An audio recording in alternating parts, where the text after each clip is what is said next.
எல்லாருக்கும் hi.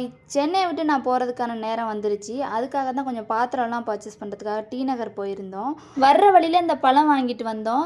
Taste வந்து நெல்லிக்காய் மாதிரி தான் இருந்துச்சு. ஆனால் அந்த பழம் நேம் எனக்கு தெரியாது.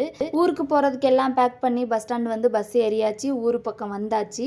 இனிமே இதாண்டா நம்ம மாளிகைன்னு சொல்லிட்டு லக்கேஜ் பேக் எல்லாம் வச்சுட்டு க்ளீன் பண்ண ஆரம்பிச்சிட்டேன். நான் ஒரு பக்கம் க்ளீன் பண்ண, என் பொண்ணு ஒரு பக்கம் க்ளீன் பண்ண, ஒரே க்ளீனிங் ஒர்க் தான் போயிட்டு இருந்துச்சு. ஒரு வழியாக 2 பேரும் சேர்ந்து க்ளீன் பண்ணி முடிச்சிட்டோம். அடுத்து என்ன, புது வீட்டுக்கு பால் காய்ச்சிட்டு பொங்குற மாதிரி மகிழ்ச்சி பொங்கணும்னு மனசுல நினைச்சுக்கிட்டு காய்ச்சின பாலை எல்லாருக்கும் கொடுத்துட்டு கிளம்பிட்டோம். எங்க கிளம்பினோம்னா எங்க குலதெய்வம் கோயிலுக்கு தான் சாமி கும்பிட்டு வரலாம்னு சொல்லிட்டு கிளம்பிட்டோம். எங்க குலதெய்வம் வந்து சேட்டை ஐயனார். இனிமே இங்க தான் இருக்க போறோம், நீங்க தான் எங்களை பாத்துக்கணும்னு வேண்டிக்கிட்டு எங்க பாப்பா கொஞ்சம் சேட்டை பண்றா, அவளையும் பாத்துக்கங்கன்னு வேண்டிட்டு வந்தோம். வீட்டுக்கு வந்துட்டு சிஸ்டம் எல்லாம் ஆர்கனைஸ் பண்ணி அவங்க ஒர்க் பண்ண ஆரம்பிச்சிட்டாங்க.